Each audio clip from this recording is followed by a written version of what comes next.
Check out new shows, all 2 of them. Right? I'm not complaining about that, actually. I'll complain about it all I want. Okay. Not a lot, but I'll complain about it all I want. No, you do you, all right? That's cool. I like Smuckers. you do you, fam. I just only have. It's like he needs to bury his face. All right. Blah blah blah blah. So we just watched chapter 14. It was volume 5. This is the finale, and I just want to say up front that this was a kind of a disappointing chapter. Think so? Well, it's a weird mix of like I'm satisfied, but I'm also kind of disappointed at things they did with the episode. Like skipping out on epic boss battle. All the fighting, like they did Hazel dirty on this one. Like this guy was a rampant madman, and they subdued him to a point where like we gotta retreat. That's what he. Oh my god! Like Hazel himself, the way that they were describing him, was taking everybody on. Literally everybody to the point of exhaustion. He was still perfectly fine. Right. And then Blake comes in and is like, oh man, we have to retreat. We can't handle them. And right. It's like, boy, What happened? Still fresh. Why are you saying retreat? We gotta go. They're kicking our ass. Not mine. Bro, we gotta go. I don't. Because, alright, so a lot of people also are complaining about this too. In the sense that it's just talking. This is an episode of just talking. I don't see why they're complaining. The whole chapter's been that. Oh, The whole volume has been that. It is true enough. There's a lot more talking in ratio versus actual action happening. It's like an 8-to-2 ratio. One episode was the main fighting, and that was that. And then, oh yeah, the whole like thing that happened in the Belladonna house, that was a fight thing. But it was also covered with a bunch of talking too. Mm-hmm. I think one day I'm gonna have to sit down with 2 stopwatches and watch just the whole show over again, and just ping pong back and forth. Which time, like, how much time did Volume 1 use in action oriented and talking oriented? Well, plot oriented, and then there will definitely be breaks when it's like transitions or it's a bit of both, and it's like, bitching. I saw this very elaborate spreadsheet in which someone watched the entirety of ReZero and recorded all the moments where they didn't show like an animation opening and just like cut straight to the show, and also like cut the ending animation as well. Okay. There was no real significance to it, but they just showed like how much, I guess, Studio White Fox would focus a lot on the actual episodes instead of like opening and ending animations. So that was a really cool thing. So you can do something like that. Just make a spreadsheet. Where to start? Like from the beginning. From the beginning. What happened at the very end of like Blake's side of things, where for some reason Adam escaped. Adam just escaped, and they let that happen. Where's the spotlight? You had it. Oh, there it is. Not only that, he's firing into a crowd. Yeah. Someone in the background got shot. Last time I remember, 9 police helicopters there, following the 9 people that were part of the White Fang. He escaped because I guess one helicopter was doubling it up on a guy. At the end of like the last episode, he was like down on all fours, just like, ow, damn it, she got me. Blake pretty much like demoralizing him, and also like just telling him how unimportant he was to what she's doing. And out of all of that, not a single officer dropped from a helicopter to help the situation. It was all a bunch of civilians doing vigilante work. Really was, while like everyone was just kind of watching them like, all right, let's see what they do. Because it all came down to like every person in a menagerie just like fighting and just pretty much subduing everyone else. And they have Adam, who's still completely armed. No one's there and holding him down or anything like that. It's just, he was there, free to talk, free to swing his sword around. Because he gladly did that, and he ran away. But then Blake said, like, just don't go after him. That's pretty good medicine, I would say. Have him be the one to run away. But at the same time, he's a very powerful character now. Right. The fact that he still has, like, the White Fang under his knee, under his foot. Well, not all of it. It seems like none of it now. He left his boys. But then there's also, like, his home base, right? That I'm pretty sure word spreads fast. Yeah. Oh, yeah. I guess like our boss just got demoralized. Do we trust him as leader? Our boss abandoned our boys. He said, "Nah, fam, that ain't for me. Good fucking luck in jail." Don't go. But yeah, so now Adam's on the run, and I think what's happening now is that we have a new White Fang that kind of risen up from this crisis that's going to be pretty much opposing like the old White Fang. So I think that's I think that's the Black Belt Adonis. And so I think that's what's gonna happen, like on that side of things. Oh, we have the White Fang versus the Black Belt. Nice. So with that, it seems that Gira is going to be the leader. Although it looks like he kind of doesn't want to be, but he will anyway because Blake's just gonna join Team RWBY, and that's where he didn't exactly get to have his say in what he wanted to do, and he's just like, like as he was like contemplating the thought. In comes fucking Sun Wukong with the smoothest grab ever. Hey, that tail grab, like, right? Hey, girl, go talk to them. I'm gonna watch that again. Please tell me nope. God, that. Whoa, boy. Oh yeah, that's right. The episode length. In actuality, it should be like roughly 17 minutes of actual like showtime, and the rest is just like a long end credits and followed by previews and stuff like that. Oh my god, hold on. Also, now I see that like how this episode played out. The opening is a farce. They don't charge at Salem. They get freaked the fuck out by Salem. Yeah, they drop to their knees in fear. Yeah. So it was what, 1801? Yeah. That ended. So that is 1730, 1630, 16 and a half minutes of talking. But then again, we talk a lot anyway, so. What? We talk? We talk a lot. Oh my god, we should make a RWBY series. Right? Man, we'd have everything. We got the drama, we got the stupidity, we got more stupidity. We only have to punch each other like once every 9 episodes. Yeah, we only have to spend like maybe one episode in which we actually have to dedicate some heavy choreography. Right? But since like we're so ground to the floor, we don't need to worry about like magical bullshit or anything like that. We just like punch each other for like 15 minutes straight, like until we're like Naruto and Sasuke at the end. Yeah, I was about to say we just have a fucking Naruto series finale go on, in which like we get tired. It sucks though because like in this episode, I was looking for the grab. In this episode, like they abstain from the fight in which Blake joins in. I do like that moment where we pretty much cut the ties with Leo, in which like he is the cowardly lion. He was. At the end of the day, he just ran away from everything. Yeah, he got dead as fucking just like the slowest, most painful fashion, it seemed. Yeah, the way that they spent a lot of time with that was like really gruesome, I guess, in the sense that you don't see anything. No?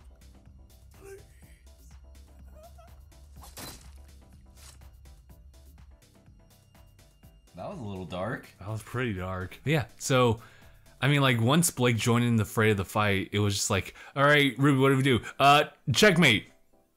And then, like, later on, skip ahead, everyone's like, all the villains are like, so tired. So, I think the problem is that the community finally beat RWBY down to the point where, like, you don't like our fighting? We just won't not have it then. Oh, I see. So, in that case... we did this to ourselves. Yeah. If you want to say, oh, you're not good at money, you're never gonna get money. Well, then we're just not gonna try then. Why try? Good luck. Series over. Why try? Volume 5. Volume 5 is just to prove a point. Right? I don't know. You don't want us to... You don't like our fight choreography? We'll just have no fight choreography. How do you feel about that? I mean... all our efforts going into fucking Genlock now. I think... now that I think back on it, I think I was being a little too harsh on like the fighting choreography in like the last episode. It is what it is. It's just like I didn't really feel it. I didn't really feel like, I don't know, the motives like going. I don't really feel like it. Like sitting there's just, I want to betray everyone. I want to get stronger, and Raven's like, whatever. Like in this episode, Yang breaks Raven down to a science. Like, hey, you may be strong, but you're not strong enough to face against Salem, and that's powerful but not strong. Yeah, cause Raven to cry and just run away. Like, damn. Because she called her out and said, I'm better than you in every way. I'm scared as shit, but I have my conviction. I'm gonna stand by it, unlike you. Oh, the worst part is that she leaves Vernal even. She left Vernal. That was her girl. Yeah. Like, you thanked her, sure, but you just left her there. You didn't even take her shoes. You can squeeze. Ravens can carry boots. Right? So actually at the very end, the end sequence, it does show, like, I think Raven does passes by, or at least goes to Ty. I think she wants to make amends with him. I think that's... he's not having it. Yeah, he was like, oh, here you go. He looked mad. So you're finally here. It's farther in. It's a lot of credits. It's a lot of credits. A lot of people supporting. A lot of credits. Yeah, he's like, all right, you're What'd here. you say? What you say? Well, you only meant when. Cause you did. What you say? Jason Derulo. Damn it. I think one thing that when people are like, oh man, this show or this episode had bad animation and whatnot. How do you not think so? My argument is always, if I didn't catch it the first time, it must not have been that bad. Or you didn't care enough to really pay attention to it. Yeah. Like when we were watching last episode had a lot of like things wrong with it because it was our first run through and I was already calling shit out on it. Like, no, stop, bad. Why are you injured? Why? I said everything I wanted to say about that last time. Yeah. I'll leave it at that. And you're right about that in the sense that after the fight, there was no purpose for her to break her aura. It had no meaning like in this one, in which it was just talking. It wasn't like, oh, Yang has the opportunity to like just like one shot her and she'd be dead. Bam, one shot. No, there wasn't really any reason. Like they could have made just Raven just as powerful as Cinder, and we wouldn't really complain about it. It's an okay episode. I just wish there was like more action when it was implied there would be action. But there was something I really want to point out that I think they did really well. What's that? Was just like how our villains escaped at the end. That was so badass, dude. Because you got your obligatory like, oh, I'm gonna warp away or I'm gonna throw a smoke bomb. You won't even see it coming. But no, like, Emerald, we need to go. And you see, like, Emerald's so, like, tied up. She doesn't know, because she's attached to Cinder, but now has to let go of that. She owes her everything. And now that she's gone, it's like, fuck. And so she used every last bit of her semblance. She afflicted several other people. She got everybody in the room. Went mad with power. With just the most nightmarish scene of Salem. Holy shit. Nice. Now that's an escape. And then Oz chimes in, well, it's not wrong. Dude. Wow, dude. Alright, I gotta give props to them for that. Oh my one. gosh, she used so much. It changed the whole mood of everything. Even Blake was like, what the fuck is this? I think the thing that got me was, once they were done, Crow was shook. Dude. Even Crow was shook. Like, Crow was on his knees shaking. The fact that it inflected everyone with that, like, so hard that they had time to just, like, run out the building. And you see, like, after the shot, you see, like, Hazel just carrying a lifeless... Yeah, dead-ass Emerald. Emerald. And then we have bitch-ass Adam overlooking like, well, I guess I'm not the only one that fucked up. I guess that makes me feel better. So at the end of the day, we got Team RWBY back together. A new White Fang is formed. And we also have a relic, which is like an oversized lantern. I don't know what they do. But they like D-Way. Osmond did have a message which he passed on to Oscar to tell Crow to bring the lantern to Atlas. So we're going back there. See, Stacy told Donald that Megan brought it to Alex's attention that Jennifer actually went to Corey's house last Thursday to tell Michael that she's just not too into him. It's like one of those telenovelas. That's what it felt like you were describing right now. You're right, because like it's a message patch on someone to pass it to someone else to then do something somewhere else. Oh, also this little bit where and Crow's asking like, "What happened down there?" And Yang, you're not a good storyteller. Where's Cinder? She's gone. She was gone. Well, she wasn't wrong about that. Yeah. She was just gone. Yeah, Vernal's dead. Where's Cinder? She's gone. Vernal? She's dead. Where's Raven? Gone. Well, that's not being Pacific. No! Say she left! Say that you just talked her down. When did I put this so close? Oh, you're learning. Yeah, that's pretty much the episode. Now I look back, it's good. Just didn't have the action that you think would happen. Even if it was just like the fight with Hazel, because Hazel was done so dirty in this one. Because he was ready to fight. Mm-hmm. But they cut it to the point where like he can't fight anymore. He got Madara'd. I can fight you guys forever. Plot says you can't. Shit, we gotta go. Bro, we gotta go. Gabe, what would you say overall, like your feelings about the entire volume? I hated it. Okay. I've been saying this for a long time. Alright. Dude, are we having another freaking how I felt about reactions type debate? No. Where it's like, Yeah, people are saying it's not good. I've been saying it's not good for the longest. I hate this shit. I lead the curve. In comparison to like Volume 4, which was... That was the last volume, right? Yeah, it was the last volume. I think that was... nothing about it. Awesome volume. It was okay. I actually liked Volume 4. It was like a recovery volume in every sense of the word. And this was kind of underwhelming. I think, yeah. I think that's my overall, like, if I can put this into one word, I'd just say it was underwhelming. Okay, yeah, this volume did suck. Because I was like, wait a minute, did this volume have the fight with the fucking horse rider? No, that was last volume. Last volume was awesome. I think... They had like a 4-episode boss fight. I think with this one, they had a lot of stuff happening, but also not a lot happening.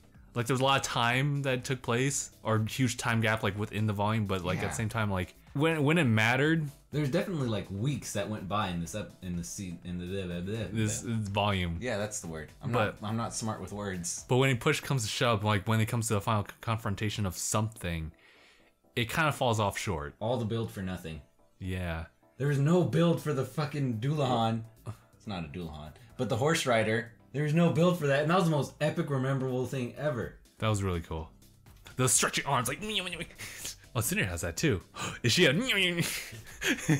I think the thing is that they know that the series continues on, so they find like breaking points like within things and just see if it works out, and maybe they're too focused on like carrying the story forward instead of trying to wrap it up in a way that's satisfying for one volume. I think that we'll just see in volume 6. Huh. And yeah. It is Knuckleavi. Oh, that's the name of the beast. The horse and rider? Yeah, okay. Knuckleavi. There's no build for it, and that was the most memorable thing in both volumes. I would think magic witches fighting it out in a cave of wonders with a portal to another dimension would be a grand epic spectacle. No. We fought a horse and rider, and that was the greatest thing ever. They did that fight pretty well too, in the sense like how they build like Ren's character. Yeah, we had character development in the middle of a boss fight. Is that what they're missing?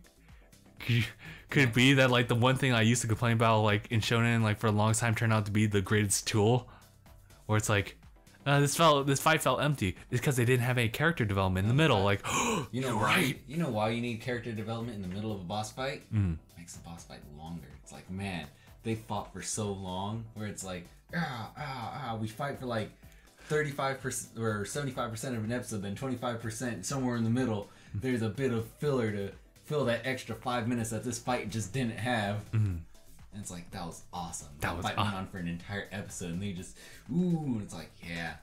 It was like half an episode of fighting. You just didn't realize what we did to you. Now, let's see if we can volume 5 that fight scene. Right? It's easy. Ren looks at it, he gets mad, and then they beat it. Yeah, we needed... This is what we needed. We needed a mixture of Volume 3 mixed in with Volume 5, and that's what made the Knuckleavi fight. Well, we need that tournament arc, which is like a pseudo tournament arc. Yeah, I think Volume 3 was the most action-packed one because that was the tournament arc. Yeah, but it still didn't have quite the fidelity or the touch-up as like Volume 4 or Volume 5. It didn't need it. It had all the fighting in the world, and someone died at the end. Yeah, it was pretty fun. There was purpose at the end of it. It started off with a fight. Episode 3, well, we have 2 professionals fighting each other because they're just done with each other's shit. And then, nothing happened. And then fighting for 1, 2, 3, 4, 5, 6 episodes straight. And then there's a small break in the action with a bit of fighting in there. And then we ended with a big ass fight at the end and someone died. It's because that tournament arc is strong then. This is what I believe RWBY was. It was just an action show with some drama in there. But now it's like it's kind of flipped it over now. Yeah. Now it's a drama show. That's kind of the issues like with long running series is that like once all the fighting is done, it's like what do you got left? Like, okay, we got characters. But the fighting wasn't done. Yeah, but I'm saying like Volume 4 was recovery, a little bit of action. Same with Volume 5, but a little less action. So it's like, okay, what do we do? Yeah, Volume 4 was recovery, and they still had enough action in it to justify it. Yeah, because they were still being hunted down by Salem's crew. Yeah. And then Volume 5, it's Salem's crew's actually actively trying to destroy them, and nothing's happening. Oh, I scrolled through this like, man, that's short. It's because they don't have a bunch of bonus shit in it. Oh yeah, you're right. Volume 3 had so much shit because it had World of Remnant filler. And some behind the scenes stuff. Okay, yeah, that's why. Yeah, Volume 4 was the cooldown. And we still had fights. Yeah, you're right. It started off with a fight. Then we had training montages. And then we had a 2-episode fight. And then more training montages. Followed by... a flashback. Yeah, 3 episodes of fighting a goddamn Knuckleavi. Mm-hmm. That was it. Okay. And then there's Volume 5 where it's like, alright, you had your rest. We're gonna come attack you now. But first... So how's your day? Oh no, they also had like a split like timeline that was going on with Ruby's stuff and then Blake's stuff. So they were trying to balance that out. So maybe that's why it felt so short, uneventful. Cause you have to fill in like That's when you have longer episodes dedicated with what they're all trying to do. Because this was one episode by itself. This was one episode by itself. I'm pretty sure this was one episode by itself with them. Even the bad guy looks like they had an episode all to themselves. These 3 episodes here look like they could have been compressed into one episode. Mm-hmm. And that would have cut us down to 12 episode volume. This was a good episode. The rest in relaxation. It was a lot of bullshit. It was a lot of they committed to it. Yeah, it felt nice. It felt nice. It was a break from like the overall action. Then they also like came together like talking about like, okay, here's what you're going to expect. And then like a little bit of reflections afterward. This is really underwhelming here. And this was actually pretty impressive. This was okay. Brother! Look weird! Okay, I think that's it. Underwhelming. Look forward to next season or volume. Hopefully they patch things up. Yeah, alright. So, we're good here. Yeah, so thank you guys so much for watching. If you guys want to know more about like the next time we post something involving RWBY, not RWBY Chibi per se, but just like RWBY, the mainline series, please be sure to subscribe. There's also a subscriber bell button just to let you know when we post things like Buy Them In, and also support our Patreon. And so yeah, so thank you guys so much for watching, and I guess we'll see you guys in the next volume, and we'll just kind of see like how that works out. We'll probably watch like volume trailers and stuff like that when it does come out. We might even look into Genlock and see like what that's all about. But yeah, thank you guys so much for watching. We'll see you guys in the next one. Hashtag bye everyone. I am like uncomfortably close to this thing. That's good. You're learning. Oh, shit. You shit. We're live.